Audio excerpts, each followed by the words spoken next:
Aku dah nampak kenapa ahli biasa dalam PKR ni mula menolak kepimpinan baru PKR. Bukanlah aku nak kata aku ni bagus, bukan aku nak kata Rafizi Ramli bagus, tak. Tapi sistem pemilihan tu. Kalau dulu rata-rata yang aku survey dengan kawan-kawan aku yang berada dalam parti, kenapa mereka memilih Parti Keadilan Rakyat? Jawapan mereka kerana PKR pada awalnya mengamalkan sistem satu ahli, satu undi. Maksudnya, sehina-hina kau sebagai manusia yang masuk ke dalam parti, kau masih ada suara untuk tentukan pucuk kepimpinan yang atas. Dia tak macam sekarang. Sekarang ni kau kena menang cabang, baru kau ada kuasa untuk menentukan kepimpinan pusat. Maksudnya kalau dari segi keburukan sistem perwakilan ni, orang yang nak masuk bertanding di pusat tu, dari segi kos dia ataupun rasuah lah senang kata, akan lebih rendah lah untuk menang. Sebab perwakilan ni dia tak ramai macam ahli. Tapi bila kata sistem ahli, kalau kau nak rasuah seorang-seorang memang parah lah. Betul tak? Sebab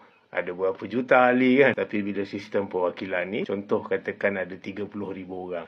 Kau hanya bayar 30,000 orang saja. Maknanya jimat kos untuk rasuah. Ini antara punca kenapa aku sendirilah sebagai ahli PKR, aku rasa tak syok lah dengan pemilihan kali ni. Aku tak kisah kau nak kata aku ni tak suka kepada Rafizi ke apa. Tapi aku join PKR ni bukan kerana Datuk Seri Anwar. Aku masuk kerana sistem keadilan itu betul-betul adil pada peringkat awal. Satu ahli, satu undi.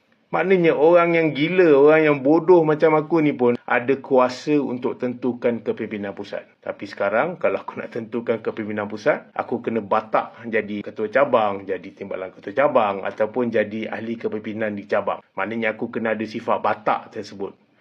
Jadi kalau aku rasa tak seronok nak masuk bertanding, maka aku tak ada kuasa untuk bercakap ataupun untuk menentukan kepimpinan pusat. Dan sehubungan dengan itu, aku respect dan aku ucapkan terima kasih kepada Datuk Seri Rafizi Ramli kerana menolak jawatan lantikan sebagai timbalan Presiden. Saya ulang, jawatan lantikan timbalan Presiden. Ini kerana bila cerita tentang jawatan lantikan, ia tidak membawa makna apa-apa pun. Sebab apa? Dari segi kuasa, sudah tentu yang menang itu lebih besar kuasanya daripada jawatan lantikan. Dan yang paling best, aku nak kongsi satu cerita lah. Kalau kau dilantik semula dalam satu syarikat di mana CEO-nya adalah si ayah dan timbalan CEO adalah si anak, dan diletakkan kau sebagai jawatan lantikan timbalan CEO bersama dengan anak kepada CEO. Jadi mana kau punya kuasa? Dan yang paling menarik aku nak tanya, di mana kau punya maruah? Dah macam balaci aku tengok.